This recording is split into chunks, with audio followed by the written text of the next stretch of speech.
Servus, hier ist wieder mal die Michi. Heute geht es um die letzten Wochen, seit meinem letzten größeren Update.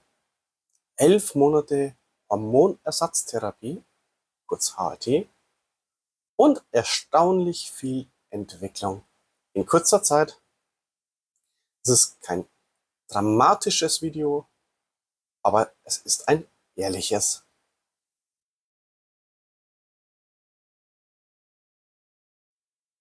Ich merke gerade, dass ich mich innerlich neu sortiere, nicht laut, nicht radikal, aber klar beginne zu verstehen, dass Veränderung nicht im Außen beginnt, sondern in der Haltung dazu. Das fühlt sich nicht heroisch an, sondern ruhig, fast nüchtern, aber sehr echt.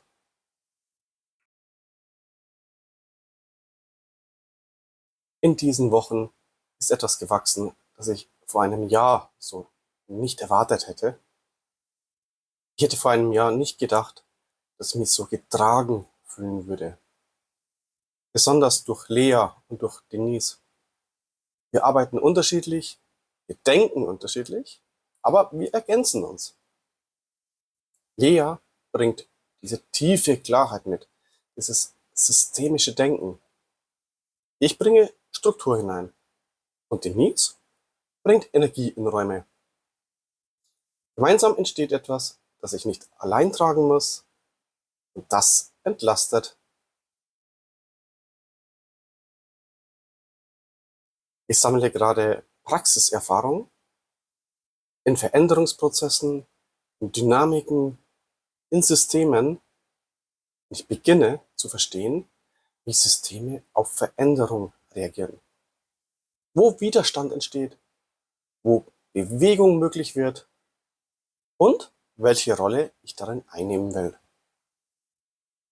Nicht als Kämpferin in jedem System, sondern als Beobachterin, als Einordnende, als Hüterin von Übergängen. Ich muss mich nicht in jedem System positionieren. Ich darf analysieren und das entlastet.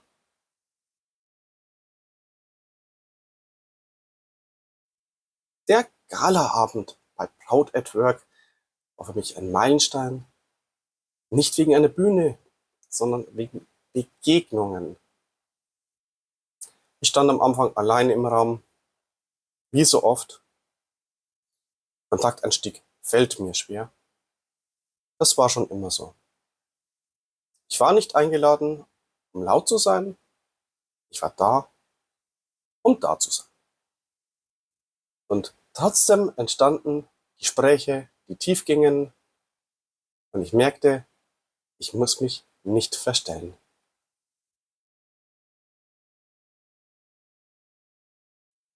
Zwei Tage vor meinem Termin bei meinem Psychiater habe ich einen Vortrag zum Thema Neurodivergenz besucht.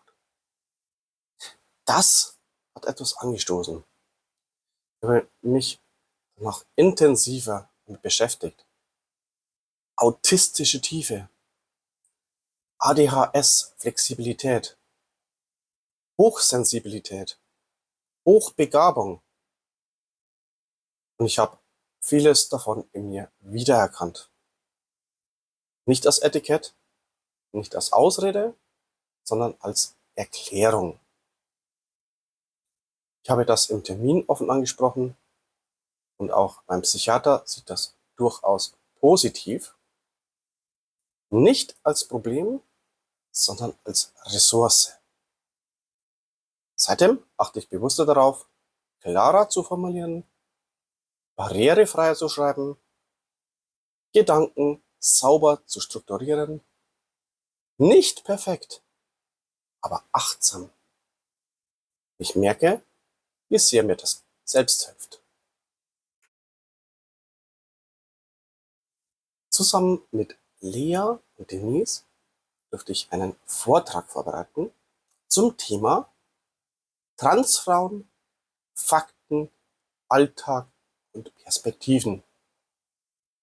Ich habe die Präsentation erstellt, Gedanken geordnet, Komplexität reduziert. Lea hat mitgedacht, Denise hat mit ihrer Präsenz Räume geöffnet. Ich habe gemerkt, ich nehme meinen Raum ein, nicht laut, nicht kämpferisch, aber selbstverständlich.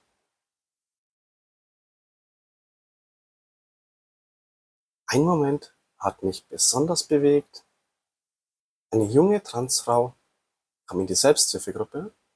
Sie hatte viele meiner Videos gesehen und sie sagte, dass sie dadurch den Mut gefunden hat, nicht nur zuzuschauen, sondern selbst loszugehen. Das war kein großer Auftritt, aber es war echt. Und das reicht. Das sind diese Momente, in denen ich still werde, weil ich merke, dass das hier mehr ist als nur ein Kanal.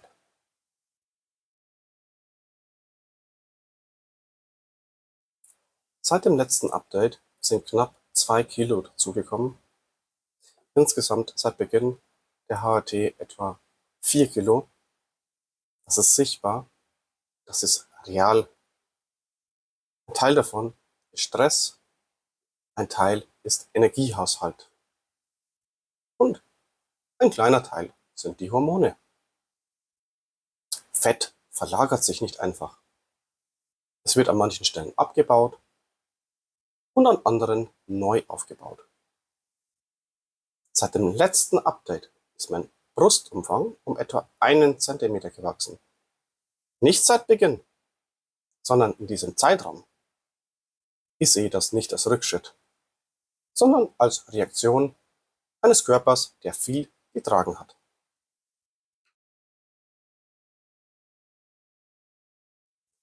In dieser Phase habe ich meine Bemühungen um einen Therapieplatz und um Logopädie erst einmal pausiert.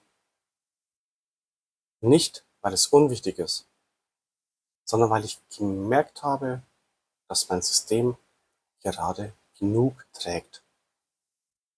Transition ist kein Wettlauf und ich lasse mich nicht treiben.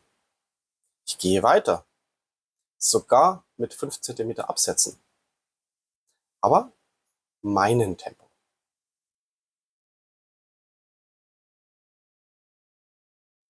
Bevor ich zum Abschluss komme, zeige ich noch ein paar Fotos aus den letzten Wochen, einfach damit ihr die Entwicklung auch visuell einordnen könnt.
Ich hatte meinen ersten offiziellen Geburtstag als Frau und ich habe gemerkt, dass das mehr mit mir macht, als ich erwartet hätte. Nicht wegen der Zahlen, nicht wegen der Geschenken, sondern wegen der Selbstverständlichkeit. Tanja hat mir eine Herztorte geschenkt, ganz schlicht, ganz liebevoll. Und plötzlich war da dieser Gedanke, ich feiere nicht mehr eine Version von mir, sondern mich. Es war kein großes Fest, keine Bühne, es war bedeutend, leise und berührend. Vielleicht habt ihr gemerkt, dass jeden Sonntag um 18 Uhr ein Short online geht. Das sind keine schnellen Clips, das sind dichtete Gedanken unter einer Minute, meist eher 30 Sekunden, ruhig gesammelt. Vielleicht entdeckt der eine oder die andere darüber auch erst die längeren Videos.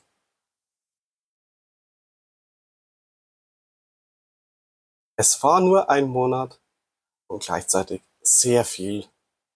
Ich fühle mich nicht am Ziel, aber ich fühle mich klarer. Das ist mehr, als ich lange hatte. Wenn ihr mögt, schreibt gerne in die Kommentare, was euch gerade bewegt. Bis zum nächsten Mal, eure Michi.